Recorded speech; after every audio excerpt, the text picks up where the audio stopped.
আপোনাক অথন্তে ডক্টৰৰ ওচৰলৈ যাবলৈ কোৱা নাছিলোঁ। ভেচেলাৰ হাগনি ঔষধ আনিবলৈ আপুনি যে অলপো লৰবাগৰে হোৱা নাই। ইছৰাম, তোমালোকৰ ৰাতিপুৱাখনে ইয়াকে আৰম্ভ হ'লেই নে কাজিয়া? ইফালে একে গু আহি মোৰ পকৰ দুৱাৰত খুন্দিয়ে আছেহি হে, মই শান্তি পোৱা নাই। তোমালোকে কাজিয়া কৰাহে লাগিছে। কোনোবা পাকতকে দৰ্জা খোল খাই গ'লে ফেঁচকতে মাৰি দিম, গোটেই ৱালতকে হালধীয়া পেইণ্টিং হৈ যাব কিন্তু দেই। এইবাৰ জোৰ কৰি লাগিছে যদি ফুলনি তলতে চেৰিয়াই থৈ নহ'ব কিয়?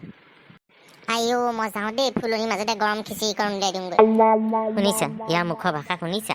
এই গৰম খিচিৰি উলিয়াইগৈ ফুলনিৰ তলত। হ'ব থক থক, বাপেক চাহে পুতেক। এই থোৱাহে মুখতে বক্সিং মাৰি দাঁতকে বখলা সৰাই পেলাম কিন্তু দেই, বৰ কেটেপ কেটেপ মাৰি নাথাকিবা। কি হ'ল বেচেৰা হাগনি হৈছে বোলে? এই নকবি আৰু দেই, মা পেটডালাকো খোচ মাৰি ধৰিছে। মই যাওঁ নহয় ৰচোন দেই। এতিয়া মানে কথাটো বহুত বেয়া হ'ল নহয়।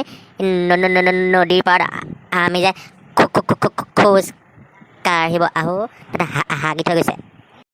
তাক সেইটো মই কৈ আছো যে নদীৰ কাষত ৰাতিপুৱা মানুহে খোজকাঢ়িব আহে সুদা ভৰিয়ে, তাতে ভেচেলাই হাগি থৈ গৈছে।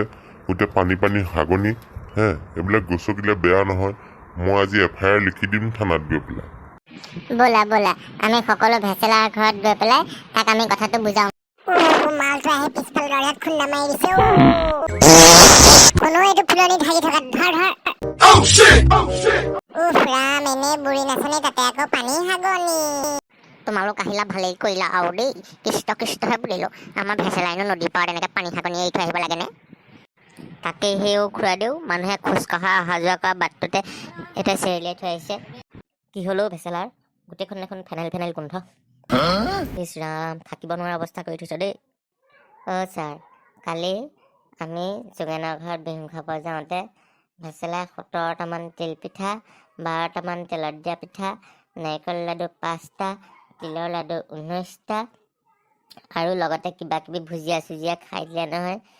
তাৰপিছৰ পৰা আৰু ভেচেলাৰ প্ৰেছাৰ কুকাৰে হুইচেল মাৰি আছে, চিটি মাৰি আছে। এই মাৰিছে, এই বন্ধ হৈছে, এই মাৰিছে, এই বন্ধ হৈছে। সেইকাৰণে ফেনাইলৰ গোন্ধটোৰ লগতে পিঠাৰ ফিলিংছ এটা পাইছোঁ। বাৰু মই এতিয়া চেলাইন এটা বেজি কেইটামানে লিখি দিছোঁ, মোক আনি দেচোন। এই চেলাইন দুটা লৈ ল'লে ভেচেলা অলপ ভাল পাই যাব। আৰু ইয়াকে চেনি নিমখৰ পানী নহ'লে গ্লুক'জ খুৱাই থাকিবি দেই, নহ'লে এইটো এইবাৰ চেটেপ হ'ব বিহুতেই।